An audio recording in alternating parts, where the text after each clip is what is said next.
Opioid overdose. This national crisis reaches every community, including ours. Tonight, a Raycom Media national investigation uncovers doctors prescribing high amounts of opioids, in some cases killing their patients. Here's investigative reporter Lee Zurik with License to Pill. Nestled in the foothills of Tennessee, a gravel parking lot lined with cars representing the big business this small town attracts. Basically, it's legalized dope. A doctor pumping out millions of pills every year. I know I'm mad and I'm sorry. A twisted form of medical tourism, luring patients from all over the southeast, rattling this small, rocky-top town. This is awful. This is drug dealing, not medical care. Under the Medicare prescription program, Dr. Mark Murphy prescribes more opioids than any other medical professional in the country. Is he coming in today? When we showed up at his Lewisburg, Tennessee office, Cut that off now. an employee chased us across the streets and refused to answer any questions. If he's not here, who's writing his prescriptions? The police chief wants the doctor and his pill seekers out of his town. Do you think it's a pill mill?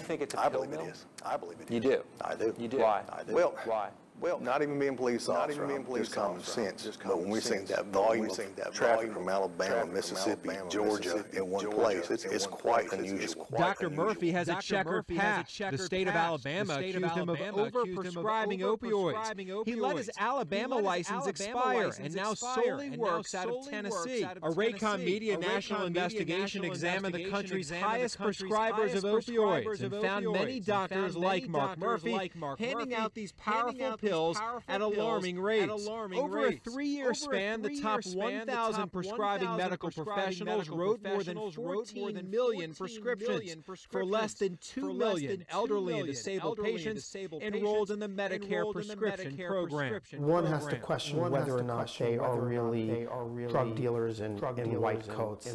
I don't think they could be prescribing in those quantities and not realize that they're harming people. We did a background check check on all of the top 1,000 prescribers and found 95 have been sanctioned for inappropriately prescribing medicine. 22 either face criminal charges or have been convicted.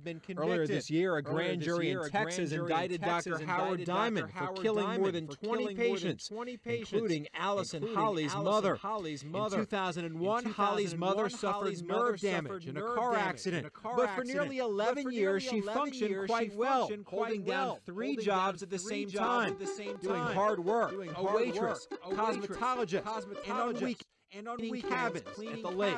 What led her to start taking opioids? I guess it had a lot to do with her putting so much trust into her doctor. Diamond told her she needed them. In the summer of 2014, Holly's mother died of an opioid overdose. At the age of 16, Holly briefly quit school. A struggling teenager left without a mother because the government says Diamond unnecessarily prescribed opioids. Certain things that I wish that I could talk to today because she's my mom and I was robbed of that.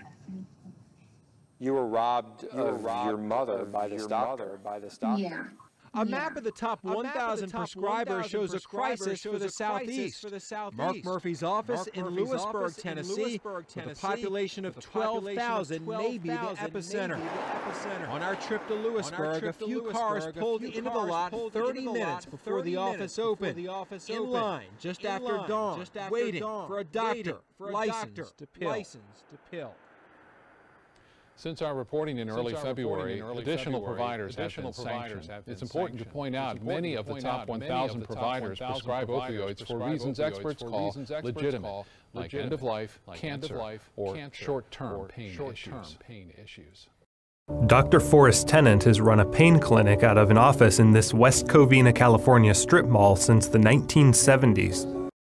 You don't have to be a medical doctor to prescribe opioids. A Raycom national investigation found psychiatrists, physician assistants, and nurse practitioners among the top prescribers of opioids in the country.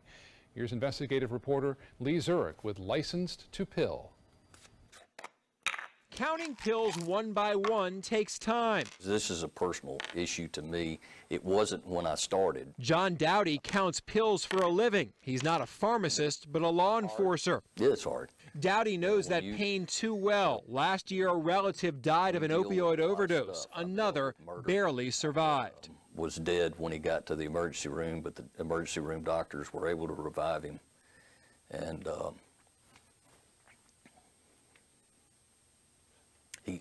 he got treatment, and he's clean now. The pain Dowdy and thousands of others in Mississippi have felt got the narcotics enforcement chief looking at the number of pills prescribed in his state.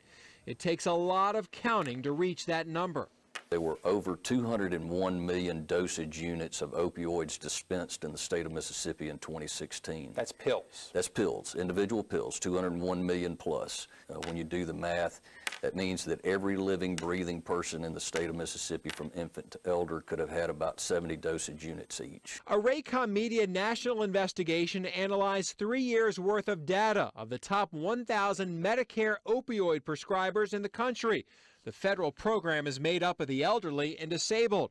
Our investigation has found some providers prescribe what experts call an alarming volume of opioids, like Medicare's 6th highest prescriber, who's not a doctor but a nurse practitioner in Laurel, Mississippi. Darius McGee works at the Laurel Pain Clinic. In the 3-year period we analyzed, McGee, a nurse practitioner, wrote 43,000 prescriptions for opioids. The doctor at that clinic, Vivek Barkley, only wrote 16,000. Our findings caught the attention of Dowdy. It would be uncommon for a nurse practitioner at a pain clinic to be writing more prescriptions for opioids than the doctor running the pain management clinic. To put this in perspective, while Darius McGee has written 43,000 prescriptions in Medicare, the next highest nurse practitioner wrote almost half as much, 20,000 fewer claims than McGee. But it's not just nurse practitioners raising questions. Our analysis also found general practitioners and family doctors writing large amounts of opioids. 199 of these doctors are among the top 1,000 prescribers. In 2015, we found 137 doctors wrote prescriptions for opioids to patients that on average exceeded the number of days in a year. Let's do the math. In 2015, Colorado pain management doctor Ori Clemens prescribed 117,000 days of opioids to 172 patients. Let's divide the number of days Clemens prescribed opioids by the number of patients. What we get? 685. What that means, for the 365 days in 2015, Dr. Ori Clemens prescribed enough opioids to last every patient, on average, 685 days.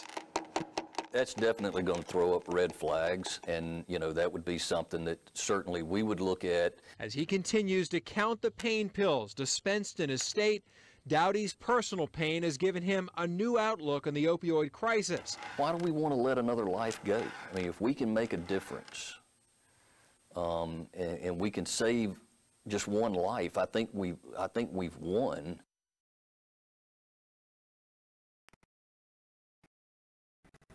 More powerful than morphine, and the drug's maker has paid millions to doctors. Doctors prescribed for profit.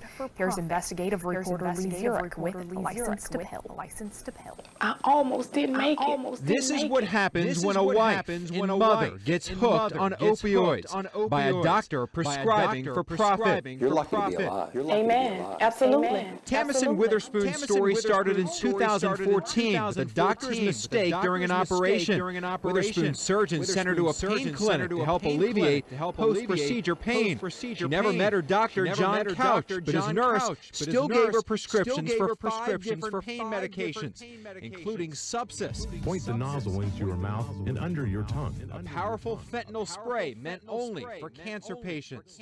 You don't have cancer. I don't have cancer. I've never had cancer. Instantly, Witherspoon says she was hooked. I was so embarrassed, so ashamed from coming from being this just great neighbor, great friend, great mother, great wife, to an addict. That was so shameful, and it was what happened to my life was awful, and it didn't have to happen. It could have been avoided. Experts say Subsys is one of the most potent drugs a doctor can prescribe. The Subsys spray comes in doses that are so strong, one squirt could easily kill somebody who's not accustomed to taking opioids. These are lethal weapons. Unknown to Witherspoon, while her doctor prescribed Subsys, he also received money from the drug's manufacturer, Insys Therapeutics. Over 21 months, Insys paid Couch and his partner Jilu Ron consultant and speaker fees to prescribe the drug. All totaled $271,000. How bad were these guys? These guys were the most egregious form of greed I have ever seen in my career. Last year, a judge sentenced Couch to 20 years in prison. Ron, 21. We took those 2 pieces of garbage off the planet, and they're in prison. All right, and that's where they belong. Couch and Ron's share was a small part of the Insys pot of money. Over a 4-year period, Insys paid more than 13,000 doctors $18.7 million in food, travel, and consultant fees. The FDA has strict rules that Insys can only market Subsys as a drug for cancer pain, but nearly half the payments went to doctors who don't specialize in cancer or pain fields. Located on the Upper East Side of Manhattan, I am Dr. Jeffrey Goldstein, a licensed and board-certified physician. Insys paid New York doctor Jeffrey L. Goldstein $215,000. Goldstein wrote 304 Subsys prescriptions. His website says Dr. Goldstein has extensive training in nutritional and cosmetic medicine. Goldstein works at a med spa with another doctor, Todd Schliffstein. Other med spa services we offer include cosmetic injectables, cosmetic fillers, and a full line of laser skincare services. That med spa has posted dozens of pictures of cosmetic procedures on Facebook, including a patient's butt augmentation.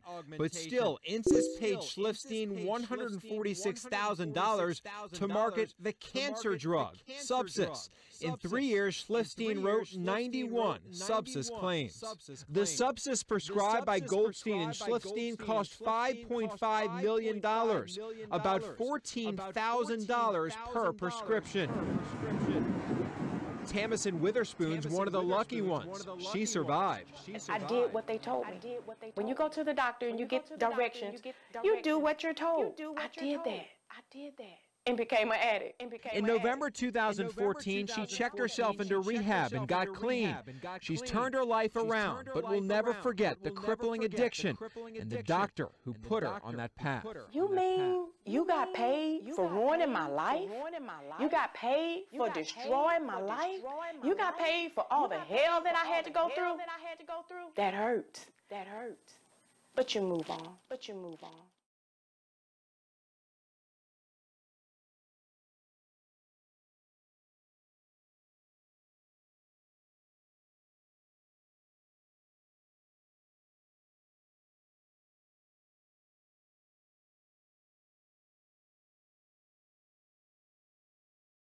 Dr. Forrest Tennant has run a pain clinic out of an office in this West Covina, California strip mall since the 1970s.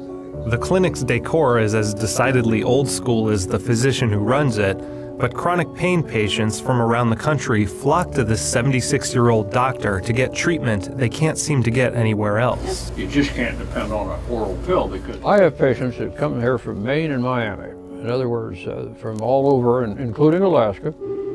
Tough patients like Louis Ogden, 67 years old, who's dealt with chronic pain for almost as long as he can remember. If you can imagine making a mold of my head that's a quarter inch too small all the way around, every direction, and then putting it on and just having it squeeze every direction.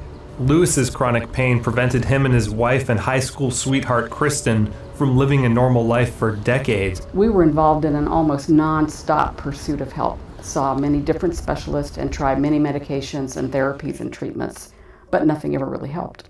The Ogdens briefly found a local doctor in Virginia who gave Louis what he needed, a high dose of opioid pain pills. After we finally got to the right dose, I'm able to live my life more or less as a normal person, whereas prior to that, I was practically housebound. But Louis's doctor was later arrested on charges of overprescribing. William Hurwitz, a pain specialist who was sentenced to 25 years in prison for drug trafficking. Every doctor in Virginia just up and left. There's pressure on prescribers, especially in Montana, and so I think that the writing is on the wall. They're becoming more fearful. What most people don't know is that the chronic pain sufferers out there are not getting treated. This is so out of control, and it's on an unbelievable scale. It's bizarre what is happening across our country right now. Drug makers and the opioid crisis. Opioid epidemic. The opioid epidemic. Big time opiate epidemic. Americans facing an epidemic of addiction to opioids. The opioid overdose epidemic is killing as many as 91 Americans a day, according to the Center for Disease Control. Many doctors have been arrested for running so-called pill mills and turning patients into addicts. The DEA and the Hamilton-Boone Drug Task Force arrested 11 people in that raid. Dr. Richard Rand, arrested in San Francisco 3 weeks ago. Atiga, under arrest. The doctor was arrested along with 12 others. And in 2016, the DEA clamped down on painkillers, reducing the allowed production of opioid medications by 25% or more. This year, the CDC issued guidelines advising doctors to avoid prescribing high doses over 90 morphine milligram equivalents. So maybe it's no surprise that it's a boundary pusher like Tennant, who's one of the last doctors in America, willing to take patients who say they need a high dose of pain medication to function. The rare cases in the other states are really being just cast out totally. Tennant has never shied from the public spotlight. In addition to briefly serving as mayor of his city, he ran some of Los Angeles County's earliest methadone clinics to treat heroin addicts, and in the late 80s served as a drug advisor for the NFL, NASCAR, and the Los Angeles Dodgers. Controversy swirled around him in many of these roles. He angered the NFL when he publicly disclosed plans to monitor several New England Patriots players for drug use. One NASCAR racer even accused him of colluding to falsify drug tests to target him. After resigning, Tennant told the New York Times that no mistakes were ever made. During his time in politics, Tennant was instrumental in pushing forward the Pain Patients Bill of Rights in California, which explicitly spells out that opiates can be a safe and effective form of pain treatment. Tennant acknowledges that opioids were overprescribed in the past and should generally be a last resort for pain treatment, but he believes the media and government have now gone too far in demonizing them, and it's legitimate pain patients who are paying the price. Once you start opioid drugs, this idea that you can just quit them and that your pain will magically go away is a myth. There are people who can take opioid drugs at a very high dose for many years. They were the first doctors who ever said our goal is to relieve your pain. Every other doctor had said our goal is to get you off any opioid medications. The pressure has even affected the way doctors think about pain. The American Medical Association recommended in 2016 that doctors no longer ask patients to rate their pain. I take the Hippocratic Oath seriously. My job is to relieve pain and suffering. So when I see somebody like the AMA decide they're not going to assess pain, I'm not with them. In a recent New England Journal of Medicine article, one of the pain specialists who advised the CDC on their guidelines recommended that pain patients use coping and acceptance strategies that primarily reduce the suffering associated with pain and only secondarily reduce pain intensity. That pain is psychological. That needs to go out the window. Let me tell you why. Because you're looking at the guy who's probably done most of the studies. I start checking out with viral titers, autoimmune tests. We find biochemical, physiological changes in the body, and we can now track down where that's coming from. So these people who are being labeled psychological is just a ploy to not treat the patient and to try to blame the patient rather than the medical system who is rejecting them. Yet an underreported fact is that pain patients aren't the problem when it comes to opioid abuse and addiction in America. A study from the Cochrane Review found that when legitimate pain patients are screened for prior addiction issues, fewer than 1% ever become addicted to opioids. They're trying to give the idea that we can't tell the difference between the addict and the legitimate pain patient. Simply not true. It's easy to do. Tennant believes the country needs more pain specialists like him who are willing to take the difficult cases and challenge the emerging conventional wisdom that opioids can't treat pain. The effort to completely discredit opioids as a legitimate treatment option, he says, will only lead to more pain, resentment, and tragedy. You just can't throw legitimate, good, solid citizens who have pain, start calling them addicts and start calling them substance abuse disorders, and you're starting to develop great resentment in these people against their government, against the media. I consider the intentional removal of effective pain medication, deliberate action to inflict pain on someone, that's the definition of torture. We're tired of the battle, tired of fighting with the insurance companies, tired of fighting with the doctors to describe what we go through every day. The suffering is inhumane. And this is just a medication to treat pain. It is not the first line of medication. When I read the CDC guidelines and other government issuances, when I hear politicians speak, it's as though people like him do not exist at all. It's as though you're invisible.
you.